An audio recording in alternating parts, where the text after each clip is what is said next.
The world has ended.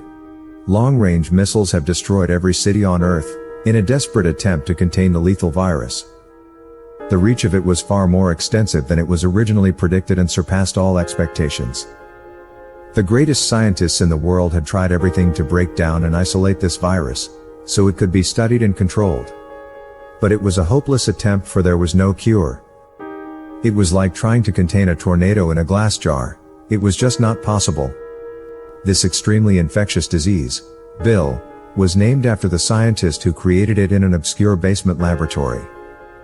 Bill Smith was one of the most intelligent scientists on this planet, world famous, and also the inventor of self-cleaning underwear. He made an oath to avenge his family's death. When he was young, a group of thieves broke into his family house during the night and murdered both his parents, right in front of him. He could never forget his mother and father screaming and begging for their lives, as they were tortured over and over again. So, he decided to create a way to take revenge on mankind in a cool way, as he called it. For months, he spent his time working on a formula and performing test after test, using lab rats as his subjects. One day, a breakthrough happened. He had created the perfect virus that would do his bid for him and place destruction upon the Earth. He simply had to unleash one of the infected rats into a sewer and let it do his magic. At first, there wasn't much concern with the spread of this virus, for the early symptoms were almost ridiculous. Light coughing, mild fever, and nothing else. Then, after a while, things would get a little dicey. The human body would start consuming itself quickly after the 3-hour mark, turning people into living, breathing, walking cadavers, but with a perfect conscience. The only part of the body that would not decay was the brain. In fact, the brain would regenerate itself and become fully autonomous, after a certain amount of time. Meaning, it would not need the body to survive at all. This was not what Smith had in mind.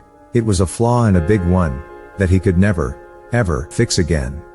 So, when people caught the virus, they would feel deeply and lively all the pain. It was the pain of their body rotting away.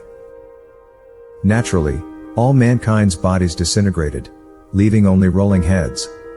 They were able to move using only their tongues, in a rolling motion sustained by momentum. Two of those wandering heads, Nicole and Jerry, were both really fast rollers and had made it a long way since the end of the world had begun. They met each other after the third heat wave had struck the city of New York. Imagine millions of heads rolling at fast velocity, unable to be destroyed. Pathways have been carved into the roads, making open channels to roll and achieve great velocity. Also, almost everything was turned into a ramp to fly away. If you're rolling, might as well do it in style. Be rad, was the motto between rolling heads. Anyway, Nicole and Jerry were among the first infected, and so, they became the first rollers ever. A restricted and respected group of wise zombie heads who were the leaders of this current zombie nation. Rolling into eternity.